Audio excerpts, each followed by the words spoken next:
Tu es vice-président donc, de la ruche industrielle, CEO de FIV Intralogistique, qui est basée à Chasse-sur-Rhône. FIV est donc membre fondateur de la ruche industrielle. Tu étais auparavant donc, directeur du technicentre de la SNCF, qui est installé pas loin d'ici. Pourquoi une entreprise industrielle se lance dans la création d'une ruche industrielle ? Bien, merci Caroline. Je pense, bon, effectivement, moi j'ai un rôle un petit peu singulier, je pense, avec la ruche, parce que je suis le vice-président de l'association et j'ai accompagné en fait l'arrivée de deux entreprises industrielles dans la ruche. Donc il y a quelques années, même avant que la ruche existe, avec un projet que je menais à la SNCF de construction et de conception du technicentre qui est installé juste à côté, qui était un projet d'usine du futur sur le territoire assez important. Et ensuite au travers de FIV. Alors je pense que les deux industries dont je vais parler ne sont pas les mêmes, évidemment, ce n'est pas les mêmes industries, ce n'est pas le même contexte. Par contre, elles avaient pas mal de points communs. L'histoire avec la SNCF a commencé en fait au début du projet qui consistait à transférer le technicentre d'Oulin vers Vénissieux. C'est un projet qu'on avait fait labelliser par l'Alliance Industrie du Futur comme vitrine technologique dès début 2016, donc avant que la ruche n'existe. Mais par contre, dès le début de ce projet, on était dans l'esprit de la ruche déjà, parce qu'on était en train de mener un projet de transformation industrielle important, très ouvert sur l'extérieur. C'était vraiment une volonté du projet de dire on ne va pas mener ça entre experts. Et d'ailleurs, au sein de la SNCF, on avait beau les chercher, il y a beaucoup d'experts, mais en l'occurrence, il n'y avait pas d'experts du 4.0. Donc on s'est dit il faut absolument qu'on aille chercher des expériences et des partages d'expériences auprès d'autres industriels. Et donc c'est dans cet état d'esprit qu'on a démarré notre projet de transformation.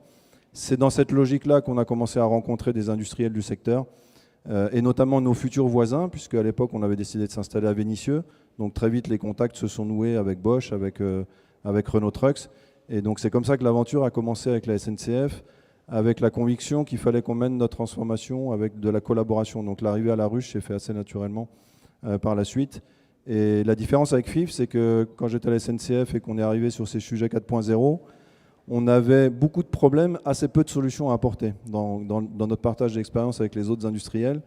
Et maintenant que je suis chez FIV, depuis 2 ans, FIV est rentré comme le dernier des membres fondateurs de la ruche, avec une expérience différente, parce qu'effectivement, là, on apporte des solutions, puisque c'est le métier de FIV d'apporter des solutions 4.0 aux industriels.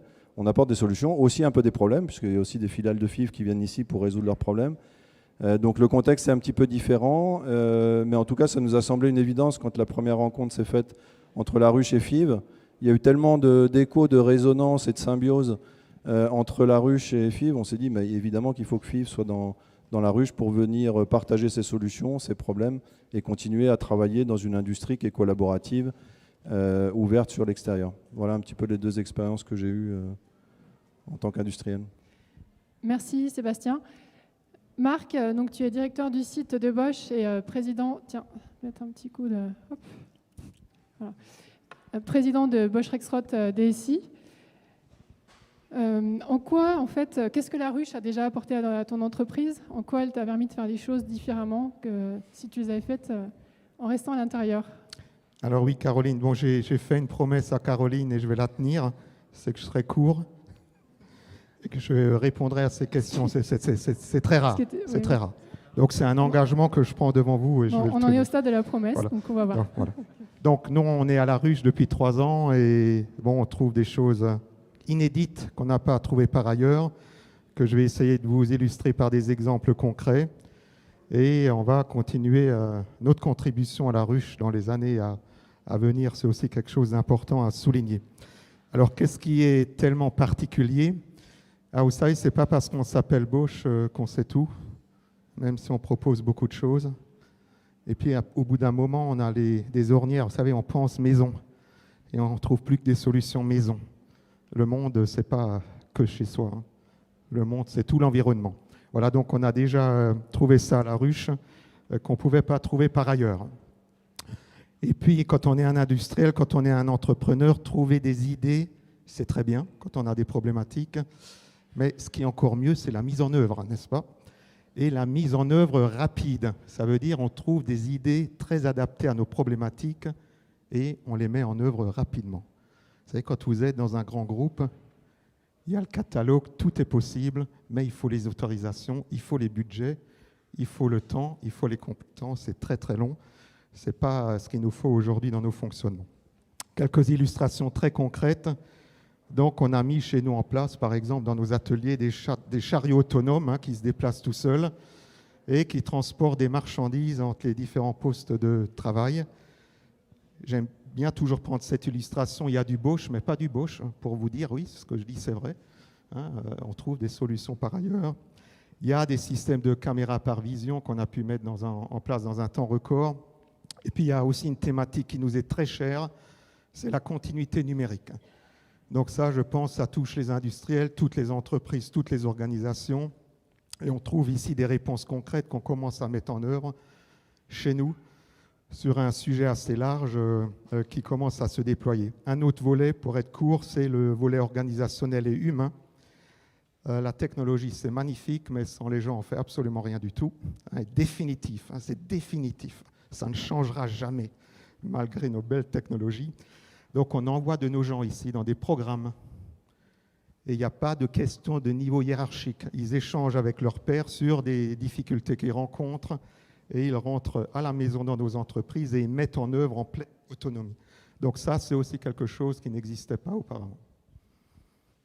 Tu as tenu ta promesse, bravo. Ça a été ? Ok, merci.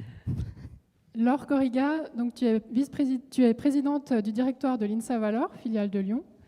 De l'INSA Lyon, pardon. Qu'est-ce qui fait, selon toi, l'originalité du modèle de la ruche et comment vois-tu l'évolution des relations entre les grandes écoles et les industries et l'industrie en général? Alors, nous, en ce qui nous concerne, l'originalité dans le modèle de la ruche, c'est avant tout d'avoir réussi le pari de réunir des acteurs de statuts différents. On a des grands groupes, des ETI, une grande école, la métropole, et qui travaillent ensemble sur un mode collaboratif et non concurrentiel. Donc pour nous, c'est vraiment assez important. Et au niveau de l'école, de l'INSA Lyon, pour nous, il est essentiel que nous soyons au cœur de ce qui se passe dans les entreprises, au cœur de ce qui se passe dans les territoires, afin de pouvoir adapter, de pouvoir proposer des formations qui vont pouvoir préparer au monde de demain, au métier de demain. Donc je vais un peu plager Caroline qui dit toujours la ruche, ensemble on va plus loin, on va plus vite, et je dirais, moi je rajouterais même, je crois que ça va même un peu mieux. Et puis au niveau de l'école, pour nous ici, c'est vraiment être à l'écoute, proposer, collaborer, accompagner, être toujours là. Merci Laure. Valérie Le Goff, tu es vice-président méthode industrielle pour le groupe Renault Trucks Volvo. Qu'est-ce qu'un groupe comme Renault Trucks Volvo, qui a par ailleurs des labs d'innovation en interne, vient chercher dans un dispositif comme la ruche? Merci Caroline. Oui, on a des labs en interne, on a un groupe, on a une groupe Volvo, c'est 100 000 personnes, c'est une empreinte géographique, on est un peu partout, on peut se dire qu'on est autosuffisant, on fait beaucoup de choses en interne et je pense qu'on a une culture de technologie en groupe qui fait qu'on a effectivement cette force-là, mais c'est pas suffisant, c'est clairement pas suffisant. On est tout à fait conscient qu'il faut qu'on travaille dans un mode de partenariat et d'échange. Donc je vais reprendre un peu des thèmes qui ont été dits, mais on s'est retrouvé dans la ruche dans ce mode collaboratif, on s'est retrouvé avec des partenaires de très grande qualité, certains sont à côté de moi, avec chacun parfois nos forces et nos faiblesses, on n'est pas toujours au même niveau partout, mais le fait d'échanger dans cet environnement qui est complètement non concurrentiel, mais justement avec les mêmes problématiques, fait qu'on gagne du temps. On gagne du temps en bâtissant, en ayant des projets communs et en mettant en commun nos forces. On fait aussi mieux, je pense. Moi, je le dis aussi beaucoup, c'est-à-dire on est quand même avec des partenaires de très haut niveau. Moi, je suis toujours subjugué là ou bluffé par le niveau de nos équipes qui viennent dans le cadre de la ruche. Donc, je pense que ça nous pousse nous vers le haut. Et puis, on a cette capacité, en travaillant en commun, à aussi partager un certain nombre de développements. Donc ça nous aide aussi dans notre développement. Donc voilà, tous ces aspects. Il y a un aspect compétence qui est super important. Je pense que c'est l'attractivité vis-à-vis des jeunes embauchés, et des moins jeunes embauchés d'ailleurs, de venir dans un cadre comme celui-ci. Je pense qu'on décloisonne beaucoup les murs, tu parlais de ça, on décloisonne beaucoup les murs de l'entreprise, on fait voir autre chose, on fait confronter à d'autres visions, ça frotte un peu sur des stratégies, et du coup on grandit nécessairement. Donc je pense que c'est la notion de développement des compétences aussi qui est fondamentale. Et puis je terminerai par l'aspect on va dire, environnement, local. Je pense on parlait du groupe Volvo, mais le groupe Volvo, moi je suis aujourd'hui dans la partie Renault Trucks du groupe Volvo, donc c'est-à-dire qu'on est ancré dans la région et à quelques centaines de mètres d'ici depuis maintenant plus d'un siècle. C'est-à-dire qu'il y a une histoire, il y a tout un passé, il y a toute une connexion avec les écoles environnantes, avec les formations environnantes, avec les partenaires autour de chez nous. Donc il y a cette dimension locale qui est fondamentale, parce que c'est là-dedans qu'on s'exprime. Et la ruche nous permet de retrouver cette dimension et de la fortifier. Merci Valérie. Jean-François Longin, tu es General Manager d'Europe EFI, chez EFI Automotive. Donc EFI est un équipementier automobile. Qu'est-ce que EFI vient chercher dans une ruche où il y a des acteurs qui sont de différents secteurs variés? Alors j'ai essayé d'identifier quelques adjectifs pour caractériser ce qu'on peut venir chercher à la ruche. Le premier qui m'est venu à l'esprit, c'est le pragmatisme. Donc effectivement, on n'est pas dans de la recherche fondamentale, on vient avec un problème et souvent on repart avec une solution. Bon, le principe collaboratif d'une ruche, c'est que c'est aussi l'auberge espagnole, c'est-à-dire qu'on ne peut pas venir que chercher, à un moment ou un autre, il faut aussi donner. Mais ça fait partie vraiment des choses qui sont significatives. Le deuxième, ça a déjà été cité, c'est effectivement le professionnalisme. On est en face de gens qui sont professionnels sur leur métier et qui apportent des solutions documentées, éprouvées, déjà validées sur un certain nombre de modèles et sur lesquels on peut effectivement partir assez rapidement. Il y a un point également qui est important, c'est, je pense, cette volonté réciproque d'échange. On n'est pas concurrents, en fait, on est vraiment complémentaires les uns les autres. Et je citerai par exemple l'échange de nos feuilles de route sur les industries 4.0. Bon, certaines entreprises ou dans certains syndicats professionnels, en l'occurrence dans l'automobile, le syndicat de la FIEV est un syndicat qui est relativement fort. Bon, on ne peut pas échanger nos feuilles de route parce qu'on a des concurrents, on a des compétiteurs, on a des clients, on a des partenaires, donc quelque part c'est aussi se dévoiler. Ici on le fait vraiment en toute simplicité et ça nous permet de rebondir les uns sur les autres et ça c'est vraiment quelque chose qui est intéressant. Et enfin, deux points qui me paraissent vraiment liés à la qualité humaine également de l'équipe, et ça me permet de féliciter Caroline et Bertrand, entre autres, pour toute l'animation de l'équipe. Mais c'est aussi une aventure humaine, c'est-à-dire que derrière des projets, derrière un certain nombre de sujets techniques que l'on vient de traiter, il y a surtout des hommes et des femmes qui ont envie de travailler ensemble, qui ont envie de partager des expériences, et je dirais que ça n'a pas de valeur. Merci Jean-François. Une question, je vous propose qu'on le fasse un peu à la volée pour qu'on rebondisse un peu aussi sur les paroles des uns des autres. En quoi, pour vous, quelles nouvelles formes d'interaction naissent dans la ruche? Parce qu'il y a déjà des endroits où les industriels peuvent se retrouver. C'est souvent une question qu'on nous pose et c'est vrai que c'est un peu difficile de répondre rapidement à cette question-là. Mais qu'est-ce qui émerge aujourd'hui dans cet endroit et qui est différent en fait? J'arrive pas à me retenir, pardon. Non, c'est en fait, quand on a commencé à structurer la ruche, on s'est dit, la technologie, on arrivera toujours à l'échanger si on est de bonne volonté. D'envoyer de nos gens, c'est toujours possible. Il suffit d'avoir de la volonté et on y va, on travaille ensemble. C'est ce qu'on fait ici, on travaille, c'est concret. Mais il y a une chose qui m'a surprise, et là, ça a bluffé mes équipes. Et je vais, sans vous dévoiler complètement le projet, on a monté un projet avec un certain nombre de membres de la ruche, la métropole, Volvo, EDF. INSA contribue aussi en partie à ce projet-là et d'autres sociétés extérieures à la ruche aujourd'hui, qui va nous projeter sur un projet technologique de rupture. Là, ce que j'ai illustré précédemment, c'est vraiment de l'opérationnel quotidien. Voilà, ça va nous intéresser dans 6 mois. Et là où on a été bluffé, on est en train de travailler un projet, c'est mon intime conviction de petit entrepreneur, qui projette notre entreprise dans 5 à 10 ans. Ça, je ne m'y attendais pas.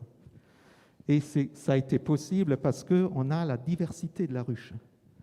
Il y a l'attente de la collectivité par la métropole qui est exprimée. J'ai entendu parler beaucoup d'écologie, de baisse de consommation, de décarbonation, etc. Donc ça, il faut le prendre et l'entendre. Pour une entreprise comme la nôtre, ce n'était pas aussi accessible que ça. Ce n'est pas évident. Les mots, tout le monde les comprend, mais comment on les transforme, c'est une autre histoire. Voilà, et ça a été possible.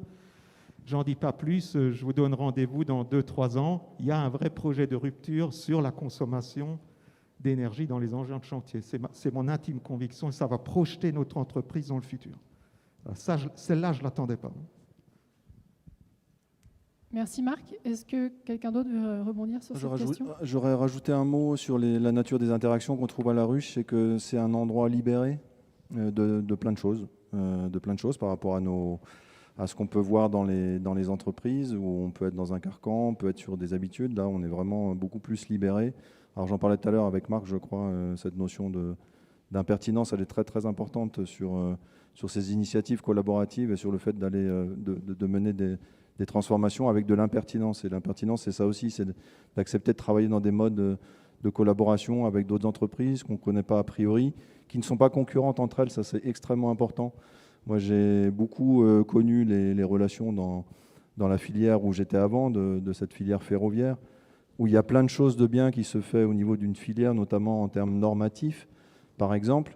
Par contre, quand il s'agit d'innover, de se transformer, on se regarde tous, on se renifle en se disant non, je ne vais pas dévoiler mes projets, puisqu'en face de moi, autour de la table, j'ai mon concurrent principal.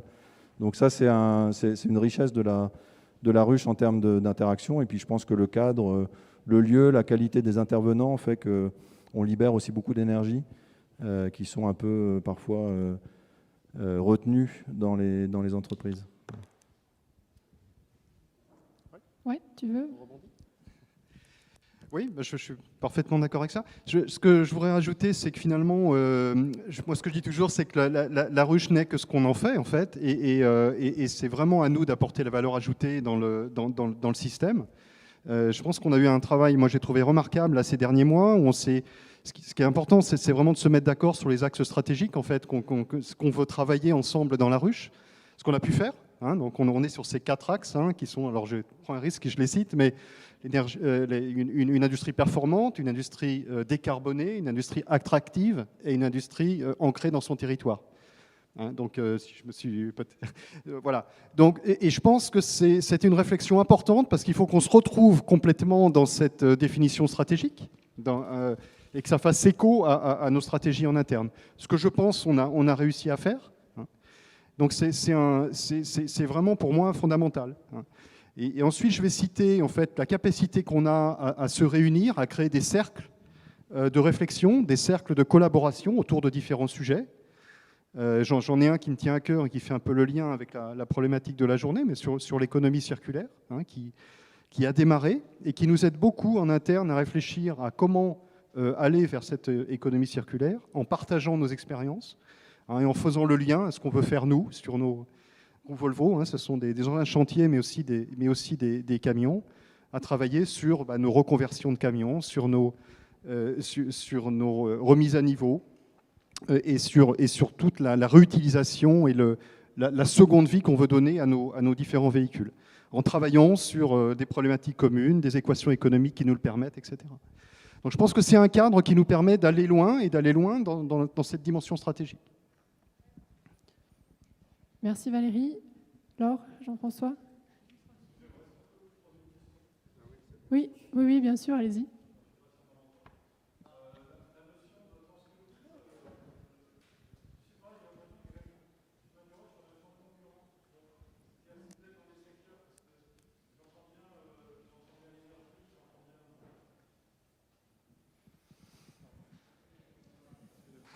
Donc, on m'entend là, oui. Donc, ma question, je vous écoute, collaboration. J'entends une limite à la collaboration. Alors, est-ce que cette limite, finalement, elle est naturellement pas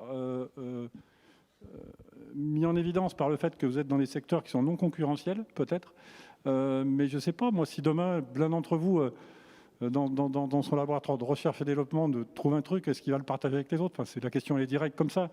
Ou est-ce qu'économiquement, l'un d'entre vous va aller sur un secteur potentiellement concurrentiel avec quelqu'un qui appartient à la ruche? Alors la ruche, ça me semble être quelque chose qui, effectivement, sur des sujets qui peuvent être communs, non concurrentiels, à vous écouter, ça semble tout à fait intéressant. Par contre, sur d'autres sujets, je ne sais pas s'il y a comme ça un petit... Je ne sais pas si ma question, vous voyez ce que je veux dire quand même. Oui, bien. Merci. Je veux bien répondre d'une manière courte. Ok, elle est fondamentale, la question. C'était une grande interrogation quand on a démarré la ruche.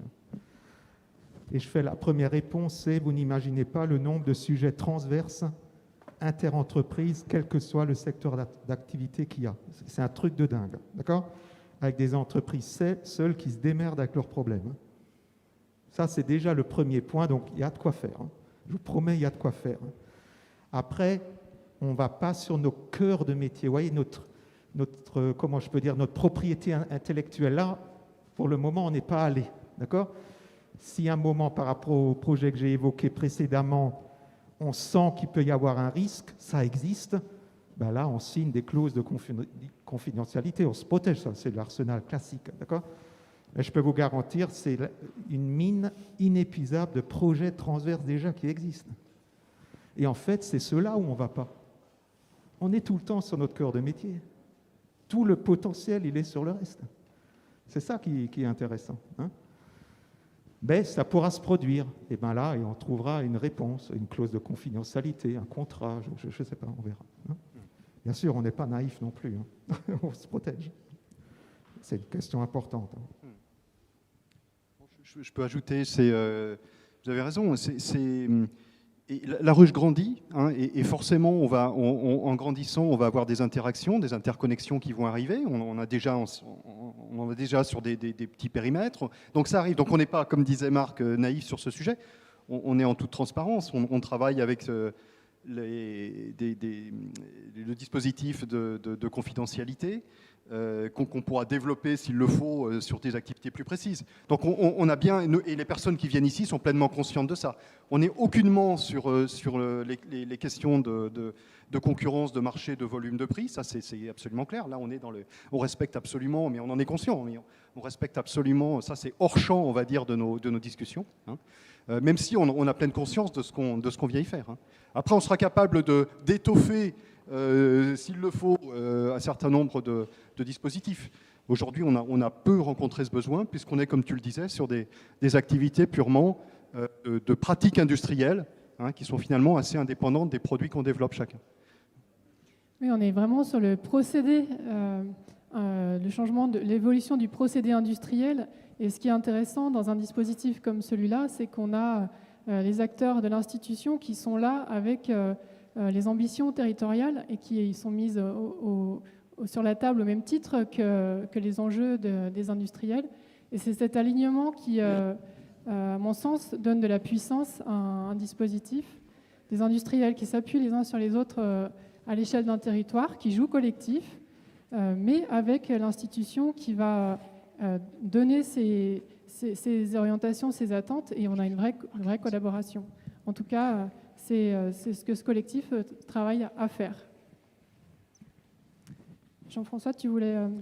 C'est plus pour prendre un petit peu le contre-pied de votre question. Je dirais que ce serait presque aussi une bonne nouvelle si on avait à un moment ou à un autre à partager de l'IP. C'est que si quelque part on arrive ensemble à être innovant, y compris sur un sujet qui pourrait frotter entre nous, bon, c'est des bons problèmes à régler, quoi. C'est qu'on a créé de la valeur. Donc quelque part, enfin, je comprends votre question. Il ne faut pas la voir comme un frein, mais il faut aussi le voir comme une opportunité. C'est-à-dire que, une fois de plus, on a peu d'atomes, enfin pas d'atomes crochus. On n'a pas de lien. Humainement, on s'entend très bien. On n'a pas de lien stratégique dans nos métiers entre EFI Automotive et Renault Trucks. Pour autant, si demain on doit innover sur, je sais pas, un système de vision qui nous permet tous les deux d'être plus performants demain, eh ben tant mieux, tant mieux. Alors effectivement, après, il faudra se mettre d'accord sur comment on partage l'IP, mais ça fait partie des partenariats qu'on trouve dans la quasi-totalité, de toute façon, des consortiums. Et on fera comme les entrepreneurs, on traitera le problème quand il se présentera. Voilà, mais on est intelligent, on le fera bien. Je rebondis sur ton ouverture. Jean-François, quelle perspective vous voyez justement sur un dispositif comme celui-là? On a parlé de collaboration à l'œuvre aujourd'hui. Quelles sont les nouvelles qui pourraient se développer par la suite?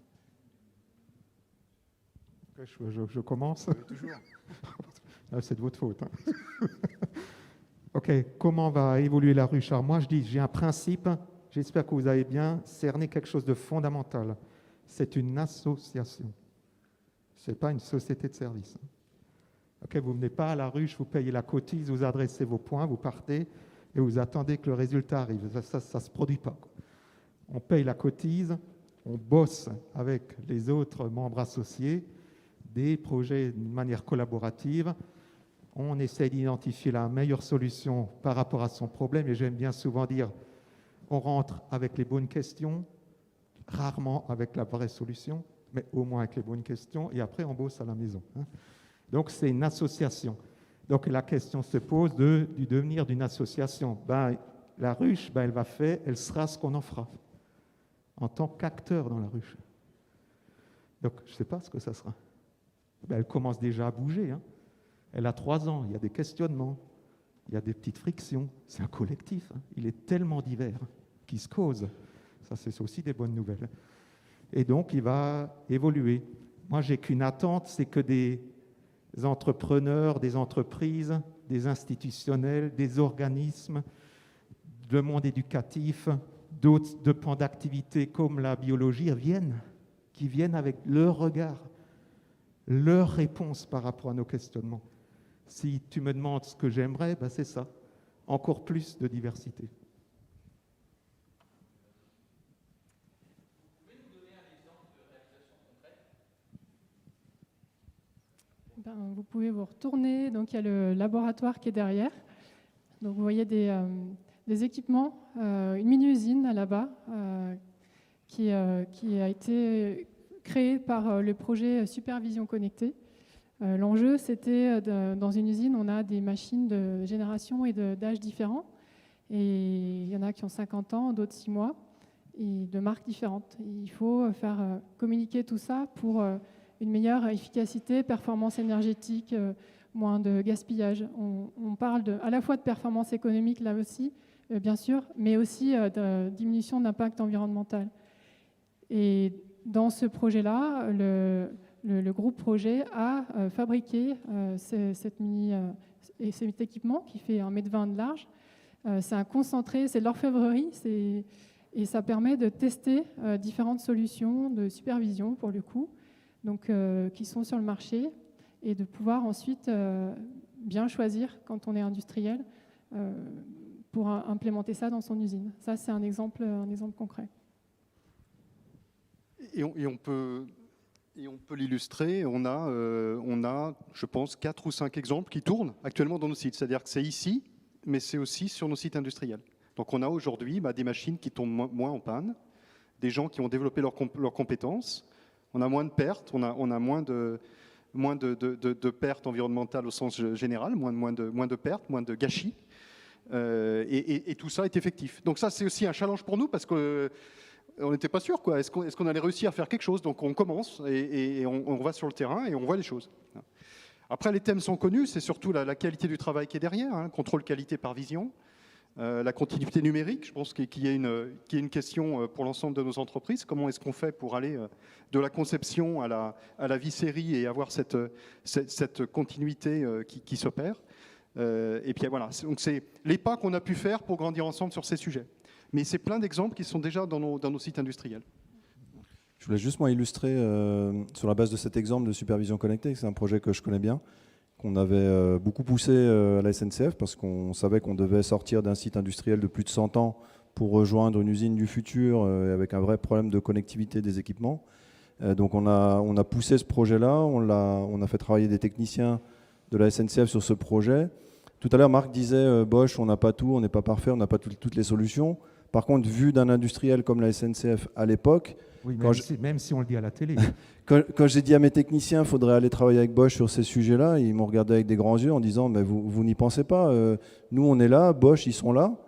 Et finalement, il a fallu quoi, une réunion ou deux pour se rendre compte qu'on avait exactement les mêmes problèmes et qu'à la fin on avait les mêmes solutions.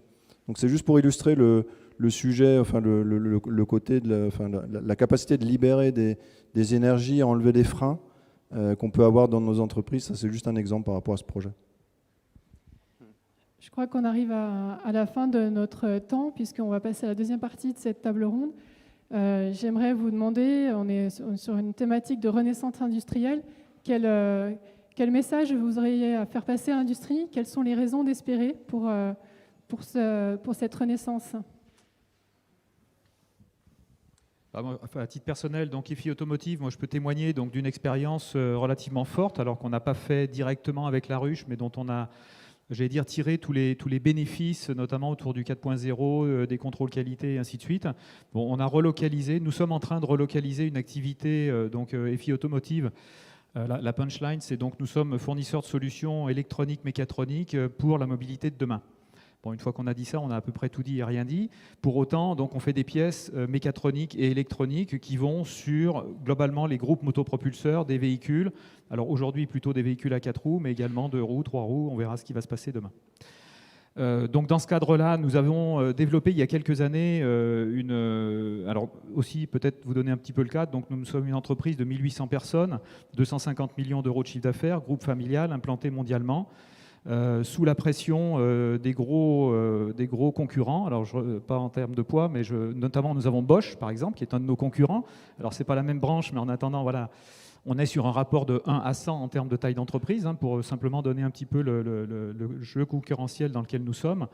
Donc nous sommes sous une forte pression, notamment en termes de prix, et donc nous avions décidé de produire des capteurs qui vont sur les moteurs électriques des véhicules hybrides et véhicules batteries, donc directement en Turquie, puisque c'était une nouvelle gamme de produits qu'on n'était pas capable de produire en France. Et grâce justement à toute l'innovation qu'on a pu mettre dans le 4.0, dans la robotisation, donc nous sommes en train de relocaliser cette ligne de production en France, qui va démarrer dans les mois qui viennent, donc dans lequel on a intégré tout ce qu'on pouvait en termes de technologie pour être le plus compétitif possible. Donc voilà, ça c'est un bon exemple, je pense, de renaissance industrielle et de relocalisation sur le secteur industriel automobile français. Sur la partie industrielle, nous, en tant qu'école, on sent bien quand même que l'industrie est toujours présente, elle évolue et on adapte nos formations sur les nouveaux métiers donc de nos ingénieurs, mais également sur la formation continue. Et la ruche nous sert énormément et c'est là-dessus où je parle d'un gros mode collaboratif et l'importance d'avoir cette multitude d'acteurs différents. C'est qu'effectivement, on peut s'inspirer de ce qui se fait ici et on peut faire avancer pour le monde de demain. Et donc, on prépare au monde de demain, on prépare les nouveaux métiers, on prépare les nouveaux bouleversements qu'il va y avoir sur l'emploi, soyons très clairs. Et puis, sur la partie, on est aussi un centre de R&D, donc on a des laboratoires de recherche. Et ça nous permet aussi de passer du fondamental à l'appliqué et d'apporter des composantes nouvelles, de pousser un peu, de challenger et nos chercheurs et les industriels. Donc pour moi, il y a tout bénéf sur l'industrie a vraiment son avenir et la ruche le construit. C'était une belle phrase de fin. Moi, un petit mot, je vais juste citer. Alors c'est pas parce que c'est mon chef, mais Frédéric Sanchez, qui est le président du groupe FIV, est quand même une référence aujourd'hui dans la réflexion depuis des années sur l'industrie du futur. Il est président de l'Alliance Industrie du Futur, il est président récemment de la nouvelle filière qui a été créée d'offreurs de solutions à l'industrie du futur. Et quand il décrit l'industrie en 2030 ou en 2040, il parle d'une industrie plus digitale, plus collaborative, décarbonée évidemment, et tous ces thèmes-là, on les retrouve dans la ruche. Donc je pense qu'on ne s'est pas du tout trompé, on est vraiment là où il faut aller. Et on a eu le plaisir de l'accueillir il y a 15 jours, je crois, à peu près. Il y a 15 jours, il est venu à la ruche.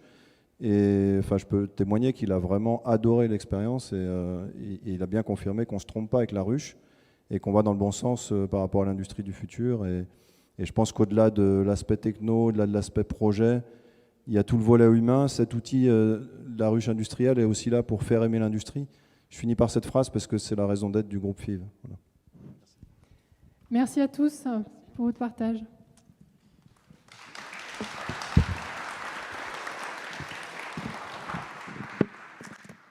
Sans plus attendre, on va passer à la deuxième partie de cette table ronde. Et je vais appeler Samuel Stremdorfer, Christophe Bellet, Clémence Richeux et Franck Boucher.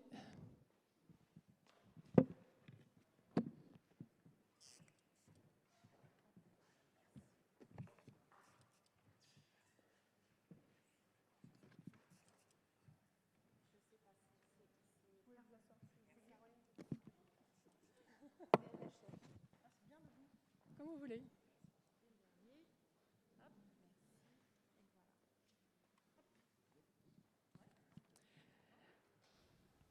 Alors, bienvenue à vous. J'accueille maintenant donc, plusieurs entreprises qui sont implantées dans la région Rhône-Alpes et qui vont partager sur leurs initiatives et les solutions qu'elles développent. Vous allez nous présenter comment vous vous inscrivez tous dans une démarche d'économie circulaire. Samuel, je vais commencer par vous. Donc, Samuel Stremsdorfer, vous êtes le président de Jet Metal. Vous avez fondé Jet Metal en 2007 sur la base d'une innovation technologique, on a le droit de le dire, c'est pas confidentiel, non ? Réalisée par votre père dans les laboratoires de l'École centrale et du CNRS. Est-ce que vous pouvez vous présenter, vous, et puis nous dire ce que propose votre entreprise ? Bonjour à tous. Donc Jet Metal est une PME industrielle que j'ai fondée il y a 13 ans, donc, qui développe et commercialise donc une technologie de métallisation issue de l'École centrale de Lyon. Donc à la base, c'est une histoire de famille. Et on développe une technologie innovante qui permet de déposer des couches métalliques sur des surfaces, et on a créé une nouvelle technologie pour déposer des couches métalliques. Alors on fait partie du domaine des traitements de surface, donc généralement les traitements de surface on n'est pas les bien vus parce que forcément historiquement c'est un domaine d'activité qui est relativement bien polluant. Et nous on a la chance que la technologie qui a été mise en œuvre est une technologie plutôt écologique et qui ne fait pas appel à certains produits toxiques. Donc dès le départ on s'est différencié par rapport aux technologies qui existaient. Aujourd'hui, donc, on est une PME de 25 personnes. Notre métier, c'est de développer, de commercialiser la technologie au travers de la vente d'équipements et de produits chimiques sous licence. Alors jusqu'à présent, puisque depuis 18 mois, mais j'en parlerai, on a fait évoluer notre business model. Et nos marchés, on est très implanté dans le domaine de la décoration, où on se sert de notre technologie pour donner un effet métallisé aux pièces, pour les embellir tout simplement. Et on est devenu en 10 ans la technologie leader sur le marché pour métalliser du verre. Alors c'est un marché extrêmement fin, mais on métallise des flacons de parfum pour les grandes marques de luxe ou des bouteilles de spiritueux, alors de champagne, de vodka. Si vous faites des soirées endiablées à Saint-Tropez, vous avez peut-être vu nos bouteilles de champagne sur les plages. Et en 10 ans, on a fait ça. Et aujourd'hui, on est en train d'évoluer vers un métier qui est l'intégration finalement de la production. Donc on monte dans la chaîne de valeur. Parce que le domaine du luxe aujourd'hui, on a identifié le besoin d'accompagner les grands donneurs d'ordre dans le domaine du luxe sur la thématique finalement Industrie 4.0 et décarbonisation de leur production. Et donc c'est le projet qu'on est en train de mener aujourd'hui. Oui, ce qui est important de mentionner, c'est que dans votre procédé de fabrication, donc il y a vraiment une innovation et vous utilisez donc des produits chimiques qui sont bien moins polluants que les produits traditionnels, donc à base d'eau. Vous réutilisez tous les produits qui ne réagissent pas, donc vous les recyclez immédiatement, vous les récupérez.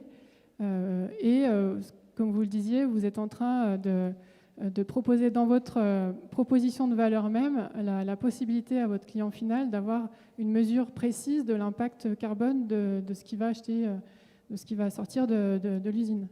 Exactement. Donc dès le départ, en fait, notre technologie, l'idée c'était d'avoir une circularité dans notre process. Donc on développe des formulations de produits qu'on livre à nos clients, ils les appliquent et on vient récupérer les déchets directement chez nos clients, qu'on revalorise et qui resservent à fabriquer des produits et on leur revend les produits qu'on a récupérés chez eux.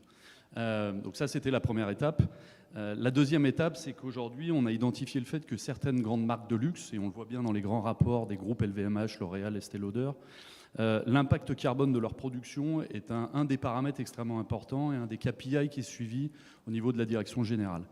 Nous, l'objectif et le parti pris qu'on a, c'est que si un industriel ne prend pas en compte l'impact carbone de ses productions, il n'existera pas dans 10 ans. Et donc pour ça, l'idée c'était de monter dans la chaîne de valeur et de proposer aux marques, et de proposer à l'écosystème. Alors on commence avec la cosmétique parce c'est notre premier marché, mais on va décliner ça sur les autres métiers, notamment l'automobile. Finalement, une usine qui va être capable d'appliquer une technologie propre et de fournir à notre client, à la marque, un monitoring complet de l'impact carbone de ses productions. Et donc c'est ce qu'on est en train de mettre en place. Donc vous ne voyez pas la prise en compte de l'impact environnemental comme une contrainte, mais plutôt comme une opportunité pour le coup. Alors on voit ça, on tourne ça comme une opportunité. Après on est tout petit, donc on essaye de se faire une place sur le marché, mais c'est vrai qu'on a le parti pris qu'on va pouvoir créer des usines. Alors c'est un peu fou pour une PME de 25 personnes. On est en train de monter une usine au Mexique et on est en train de racheter une société dans la région pour qu'elle soit finalement notre pôle de production. C'est peut-être une folie, mais c'est le parti pris qu'on a de se dire qu'on va pouvoir finalement créer des usines, optimiser des usines avec cette notion environnementale forte. Merci Samuel. Merci. Je me tourne vers Christophe maintenant. Donc Christophe Bellet, vous êtes le fondateur et le dirigeant de la brasserie du Lion. Il y a des échantillons juste derrière, on a le droit d'y goûter après. Il faut attendre le discours à la fin du discours. Ce sera la récompense. Vous vous êtes lancé donc en 2010. Vous êtes issu de l'ISARA Lyon, donc école agroalimentaire et agronomie.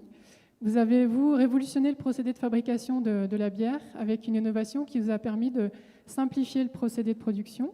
Est-ce que vous pouvez vous présenter et nous en dire plus ? Eh bien, écoutez, bonjour à tous. Donc effectivement, Brasserie du Lion, donc on produit de la bière. Alors pas vraiment. On va vous expliquer qu'aujourd'hui on n'a pas l'appellation bière en France. On est un peu le Canada Dry de la bière.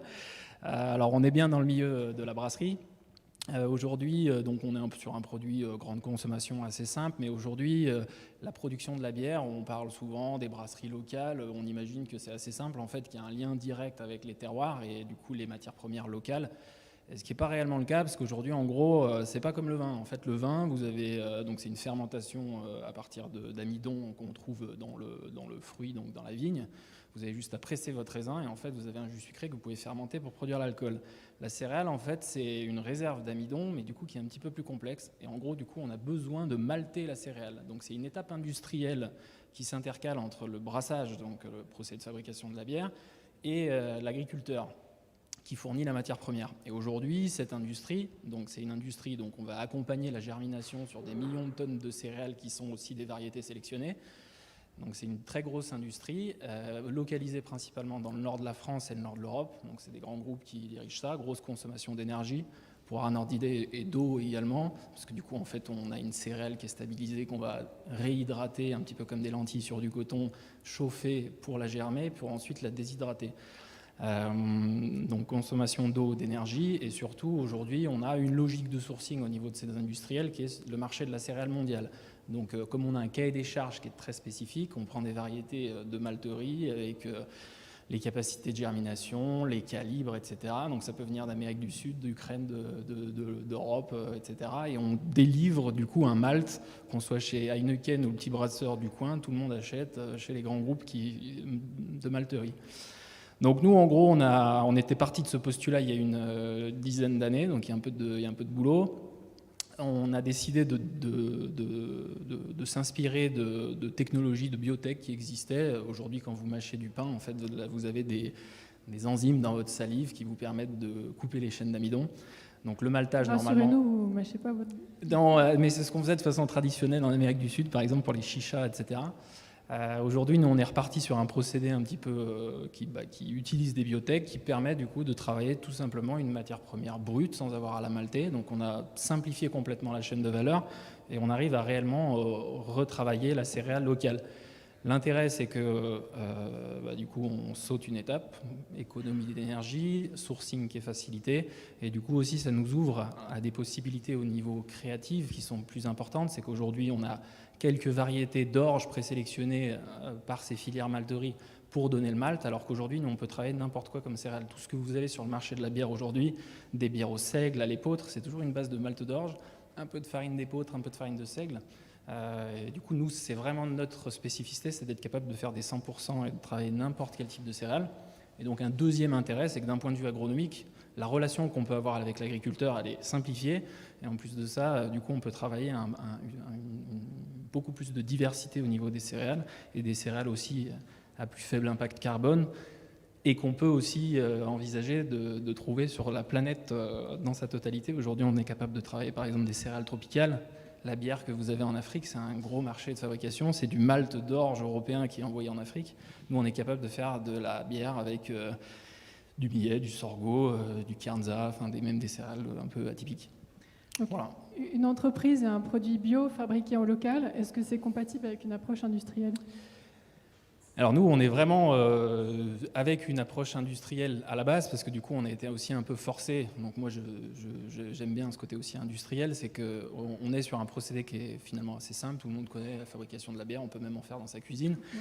Mais le jour où, quand on veut le faire à échelle un petit peu plus... Oui, pardon. L'objectif, en gros, nous, de la brasserie, c'est pour ça que ça fait aussi un moment qu'on travaille là-dessus. Déjà, le sauter l'étape de maltage apporte beaucoup de problématiques techniques que même les grands groupes industriels, InBev et compagnie, ne savent pas travailler du 100% grain cru pour des raisons liées à de la filtration, etc. Donc nous, en fait, pendant toutes ces années, on a développé cette marque Brasserie du Lion, déjà qui est une espèce de prototype à échelle industrielle. L'objectif, c'est de montrer qu'on est capable de maîtriser ce procédé et de faire une production qui est un petit peu significative. Aujourd'hui, on a monté une usine depuis 2 ans. On a une capacité à peu près entre 15 et 20 000 hectos de capacité, ce qui va nous classer en indépendant bio sur le marché français. On va être dans le top 3 d'ici l'année prochaine. Donc on a un outil qui est capacitif et derrière on a une casquette aussi technologique parce que du coup les ingrédients restent les mêmes. On va travailler toujours la céréale, donc pas maltais, mais la céréale, du houblon, de l'eau, des levures. Mais derrière, en gros, on a toute une chaîne de production qui est un petit peu spécifique et ce qui est aussi avec l'objectif de décarboner un petit peu notre impact. Donc je ne vais pas rentrer dans les détails techniques, mais en gros, une salle de brassage, c'est des grosses gamelles, normalement qui sont chauffées avec de la vapeur. Aujourd'hui, sur l'usine qui est installée à Rieux, on a un procédé breveté par induction qui nous permet de chauffer la salle de brassage. On est aussi plugué sur le réseau, on est en train de se pluguer sur le réseau de chaleur du plateau nord. On a développé des systèmes de filtration membranaire qui nous permettent du coup de séparer les sucres de façon plus facile en faisant des économies d'eau. Après, on travaille aussi sur la partie packaging, donc ça c'est aussi une passerelle aussi. Il y a tout un travail aussi, c'est que du coup, produire de façon propre c'est bien. Après, il faut raisonner aussi sur son packaging. C'est un ensemble global, la distribution, le packaging, tout est important. Donc, on a pris un petit peu tous ces sujets à bras le corps. On essaie de faire au mieux possible. Et voilà, avec l'ambition effectivement de faire du volume, faire du bio local. Alors, souvent on me dit mais oui, mais bio local, reste dans ton coin, fais ton petit volume. À échelle industrielle. Voilà. Ouais. Et vous m'aviez dit il faudrait que les jeunes se mettent à faire de l'industrie et non pas que du marketing. Produisez vos propres produits et arrêtez de sous-traiter. Il faudrait que les gens se remettent à fabriquer et qu'ils comprennent les procédés de fabrication. C'est super important. Voilà. Ouais. Ça, c'était votre message. C'est le message, parce qu'aujourd'hui, effectivement, je peux vous sous-traiter la fabrication de bière en Belgique, afficher un magnifique bilan carbone en étant carbone négative, mais derrière, en fait, on ne maîtrise pas la production. La céréale, c'est du malt européen. Voilà. Donc nous, on est vraiment dans l'opérationnel, des solutions concrètes, développement de filières locales. Donc voilà, là, c'est la période des moissons. Et on sait que ce n'est pas une aventure industrielle, ce n'est pas de tout repos. Il y a du job. Merci Christophe. Je me tourne vers Clémence Richeux. Donc, vous êtes chef de projet chez Ma Bouteille s'appelle Revient. Vous êtes administratrice du réseau national de réemploi des bouteilles en verre. Est-ce que vous pouvez vous présenter et nous dire ce que propose Ma Bouteille s'appelle Revient, entreprise collective donc lancée en 2019? Exactement. Bonjour. J'ai hâte de goûter ta bière, parce que vraiment, ça me rend curieuse. Alors, il faut parler pas trop longtemps, du coup. Pas sûr. Je vais faire très simple. Alors, nous, on lave des bouteilles. L'objectif, on a été monté par notamment des brasseurs sur le territoire de Drôme-Ardèche qui se disaient, nous, on produit localement, on vend souvent localement, etc. Est-ce qu'on ne peut pas réfléchir à des solutions d'approvisionnement local de nos contenants ? Donc on a commencé à creuser la question, on est allé se voir un peu ce qui se faisait à droite à gauche, notamment en Allemagne, qui a maintenu une filière consigne, comme vous le savez. Et on a lancé notre unité de lavage en juillet 2019. L'objectif étant de travailler avec les producteurs de bière, vin, lait, jus de fruits. On travaille aussi sur la cosmétique, sur plein de contenants différents pour laver ces contenants et qu'ils soient réemployés. Donc on travaille vraiment sur l'économie circulaire en plein. Aujourd'hui, il y a peu de projets qui sont vraiment opérationnels en France.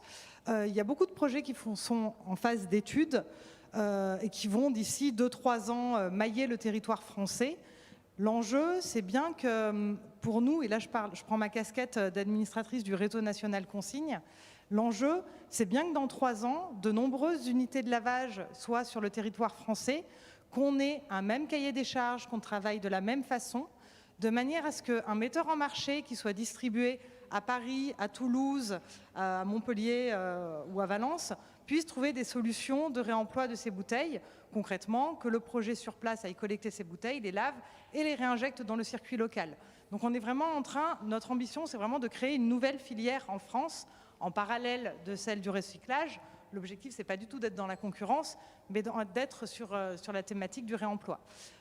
Juste petite parenthèse, mais vous le savez probablement pour la plupart, le réemploi des contenants en verre, l'ADEME a fait une étude il y a quelque temps dessus, permet d'économiser 75% d'énergie primaire par rapport à la gestion actuelle du verre, 33% d'eau, c'est-à-dire que de laver des bouteilles consomme moins d'eau que d'en refaire une neuve, et 79% d'émissions de gaz à effet de serre, et ça, dès la première bouteille lavée. C'est-à-dire que quand la bouteille fait plusieurs circuits, et en Allemagne, une bouteille peut être utilisée jusqu'à 50 fois, l'impact environnemental, il est tout de suite très présent, très fort.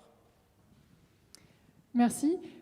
D'où pensez-vous que les dynamiques doivent émerger pour pousser des modèles de circularité ?